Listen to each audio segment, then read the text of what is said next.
狭い部屋の片隅、深い闇の中でホームズと私は息を潜めて待っていた。やがて通気口からシューシューと低くうなるような音が聞こえてきた。その瞬間、突然ホームズが飛び出して闇の一点をステッキで鋭く打ち据えた。見たかワトソン。ホームズの張り詰めた声が空気を震わす。私がランプの遮光板を上げると、部屋の情景がぼんやり浮かび上がった。ホームズは部屋の隅を睨みつけて、私に向かってつぶやくように言った。被害者が死の間際に言い残したまだらの紐という謎の言葉。その恐ろしい正体こそがこいつだったのだよ、ワトソン。そこには巨大な毒蛇が牙をむき、威嚇するようにとぐろを巻いていた。それは世にも恐ろしいまだらの紐だった。The Great Ace Attorney is a game that people in the West have been clamoring for ever since the initial release back in 2015. I know, I was one of them. While some people like myself decided to throw in the towel and play it in Japanese instead, others persistently kept begging Capcom to localize it. But the only response they'd get is, "We'd love to, but it's out of our control." Well, clearly that must have been bullshit, as it's here now. I myself haven't gone back to them ever since they originally came out, so this was basically an all-new experience for me as well. I remember them being the best games in the series, but are they really that good? I mean, I also remember Drakengard 3 to be the best one, and after replaying it, I'd rather shove a living animal up my colon than touch that piece of shit game ever again. So clearly my memory is not to be trusted. Welcome to 19th century Imperial Japan, a country hoping to use its friendly ties to the British Empire to further its own legal system. Unlike all other games in the series, this one is completely devoid of any elements of mysticism or courtroom law-breaking bullshit, instead focusing entirely on logical reasoning and early scientific methods from the 19th century. This is something that I really like, as one of the main issues I have with the main series is their over-reliance on mysticism as a deus ex machina, and the withholding of information of evidence was used as a haphazard way of building false suspense. That can't happen here. Sadly, this doesn't mean they don't find other ways to deus ex machina things into the plot, but that is a major complaint that I have. But before I get there, I'd like to talk about the game's protagonist.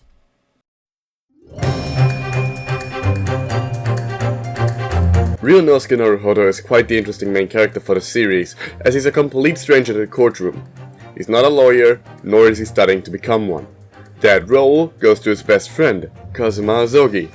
The first case is really just a long series of misunderstandings to get Naruhodo to stand as a defense of his own trial, which slowly nudges him into the direction of becoming an attorney.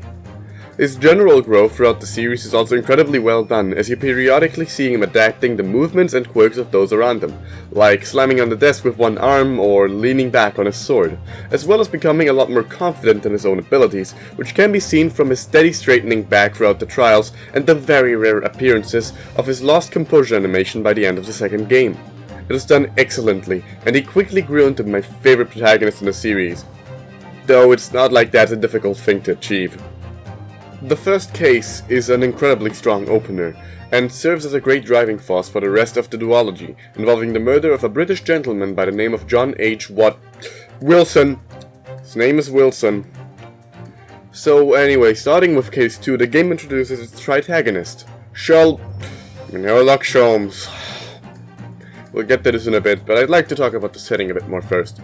They absolutely nailed the atmosphere of 1900s England. Everything looks grand and pristine with a lot of finesse, yet you can never quite shake the feeling that something's amiss. However, it's never overwhelmingly so due to the familiarity brought in by Sholmes and his partner Wilson. Now for the elephant in the room. There are a lot of references to the Sherlock Holmes mythos in these games, drawing on them for most of their elements, characters, scenarios, and so on.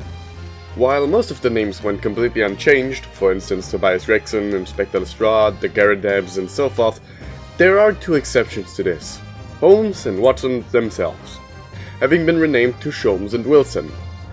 However, I will be referring to them by their original names from now on as to not drive myself to the brink of insanity. And before anyone tells me in the comments, yes, I'm aware that this is in reference to the Arsène Lupin novels. You can really tell that the team were really big fans of the source material, as the games are filled to the brim with nods and references. Each case is a parody of at least 2 Holmes stories, and Holmes' often illogical explanations from the novels are rarely not pointed out as flawed.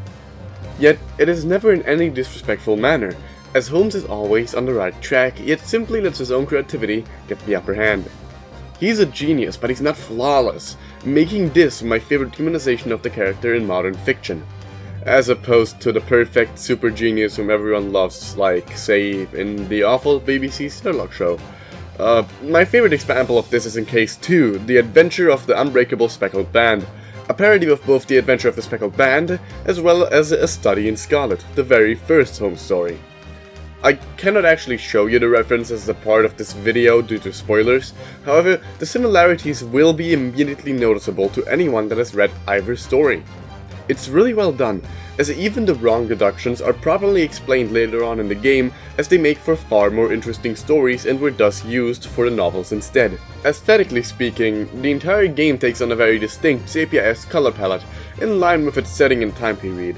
It's incredibly easy on the eyes and masks a lot of the imperfections that these 3DS models bring to the table. Visually, they knock it out of the park. The presentation is top-notch and surprisingly detailed, especially in the animation department. One of my major complaints with the modern Ace Attorney duology is that they never used the extra dimension to their advantage. The character models will sometimes animate, but only in very rare instances do they actually smoothly transition from a key pose to the next, instead opting out for straight cuts.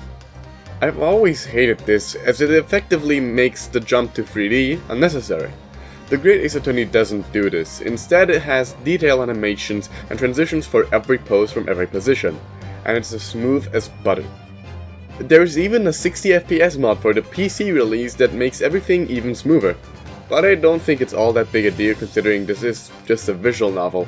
Aside from that, the character designs are great, and the contrast between Naruhodo and Susato's Japanese traditions as opposed to London's more modern aesthetic is done incredibly well.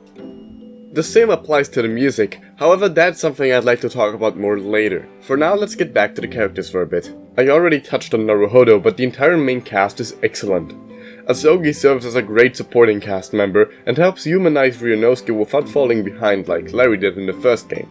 Susato is my favorite assistant in the series, right next to Kei, and is a breath of fresh air as she not only has a very tomboyish tendencies, strongly contrasting her otherwise orderly appearance and very traditionally Japanese maiden outfit, but also serves as a great moral support for Naruhodo. Holmes and Iris are also 2 of my favorite characters in the series.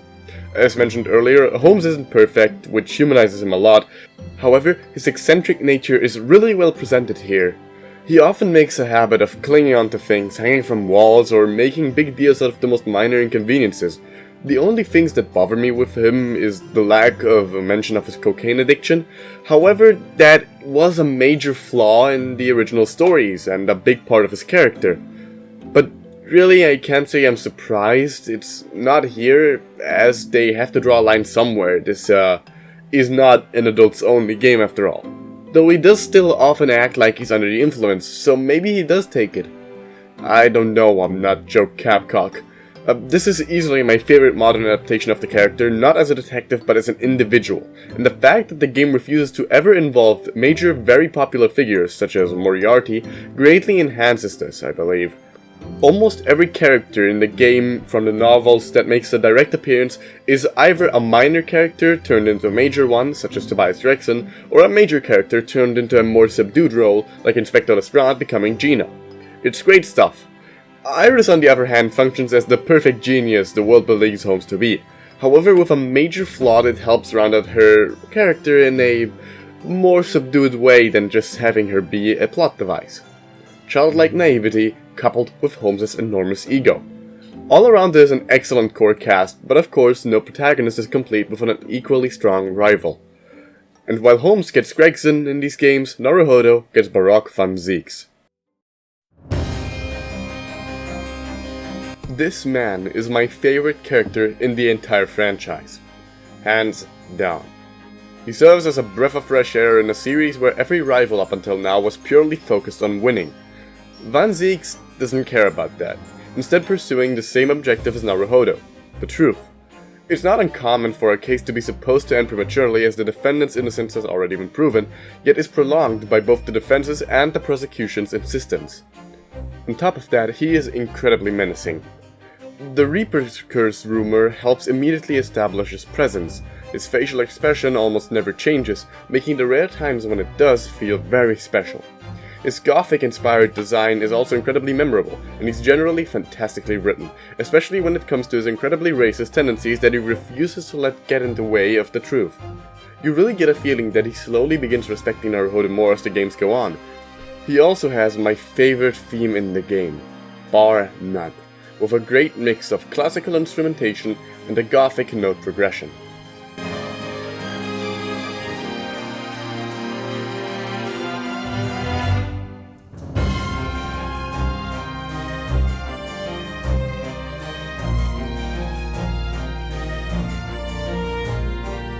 Is it too early to gush about this game's music? This duology may just have my favorite soundtrack out of any Capcom game. And that's saying a lot. Every character theme perfectly encapsulates the figure they are associated with due to the incorporation of native instrumentation mixed with the grander British atmosphere. A lot of the music does incorporate loads of taiko drums and other Japanese percussion instruments to build its character.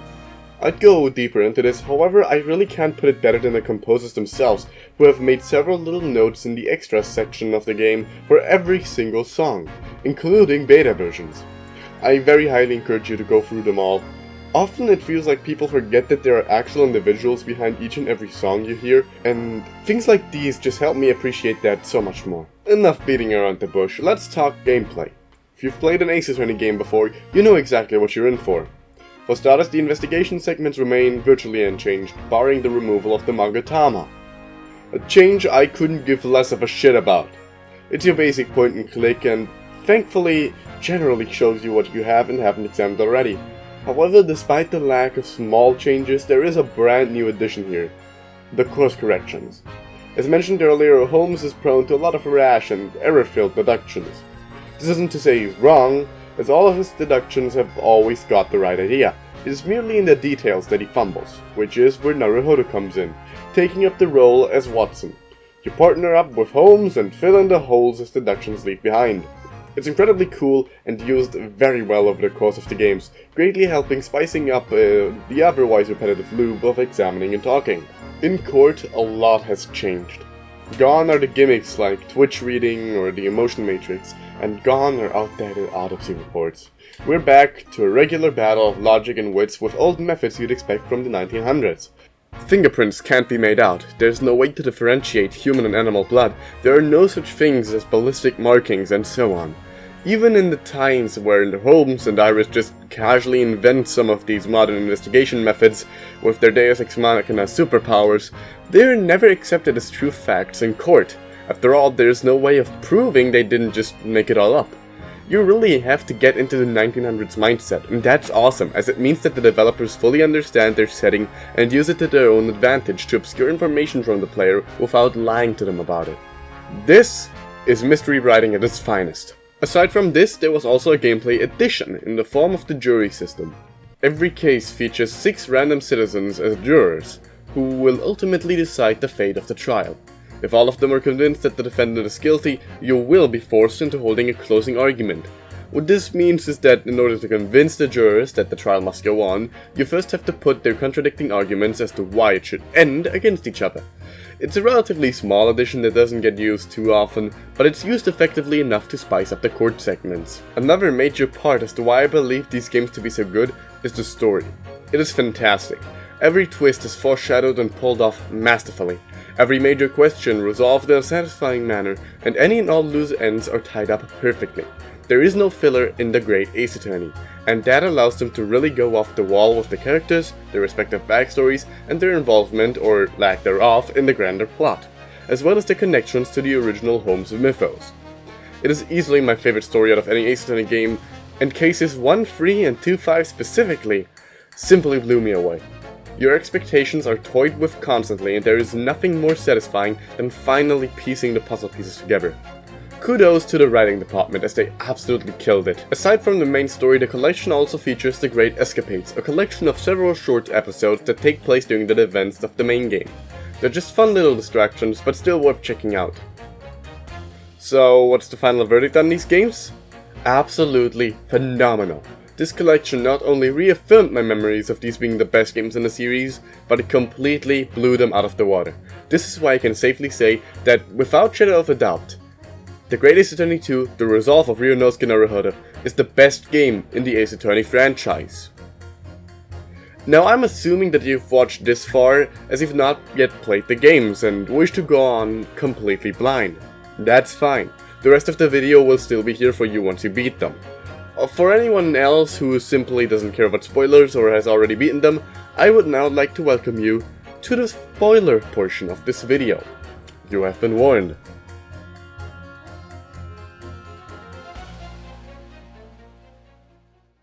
The Asogi reveal fucking sucked. Am I the only one who thinks the Masked Disciple didn't do nearly enough to warrant such an importance in the story after the fact? And I honestly kinda hoped he'd actually died. Yeah, that wasn't the case. Still, Asogi makes for a really good final act, rivaling his constant agitation due to how personal the case is to him, contrasts incredibly well with Naruhodo's at this point newfound overflowing confidence.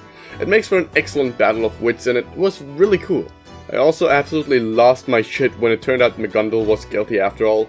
I mean, it was really obvious, but the actual reveal was still done so well that you never knew what exactly to expect.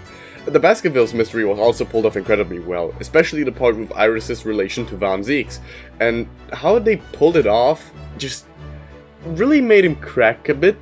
Just his general facade is no longer as present in the final few minutes. The entire final act was just really good. Generally, Van Ziek's development through the last case was absolutely top tier shit, and Mayor Strongheart's breakdown had me laughing way harder than it should have. The entire final act was basically just like one big reimagining of Rise from the Ashes from the first game, but with a much grander transparency and a lot more involved people, and I was absolutely loving every second of it. The part where you play as Professor Mikitaba was also really cool, and the tap dancing caught me way off guard. I'm still completely enamored with all the parodies of classic home stories they threw in. All of Asogi's death was basically just a play on the victim in A Study in Scarlet, and it was just such a fun way of introducing Holmes to the audience, as it essentially fulfills the same scenario of Holmes meeting his partner, Naruhodo taking the role of Watson, within a totally new light, and the complete lack of a courtroom section really helped make the case stand out. And that's about it. I just kinda wanted to really spitball these ideas out. If you haven't read the home stories yet, I highly encourage you to, and re-examine the individual cases under the light of the new information. The similarities and differences are simply far too many to list here, but they're really cool and greatly enhance the experience in my opinion. Every single home story can be readily found online, as they're all Commonwealth. Alternatively, there are thousands of adaptations all over the world you can watch as well, so go right ahead. Just make sure it's actually good and not BBC's Sherlock. With that out of the way, I thank you all for watching, and I hope you have a day blessed by the Reaper. Farewell, and until next time, my learned friends. Hi there, welcome to the end card. I feel like this is as good a time as any to mention that this video was honestly somewhat of a fun-filled obligation for me. You see, back when I first started this channel, or at least actively making videos on this channel, that was around 2 years ago. My very first videos were a short series focusing on every Ace Attorney game after the original trilogy. In the spirit of just this one, I jokingly said that if the DGS duology ever got officially localized, I'd make a video on that.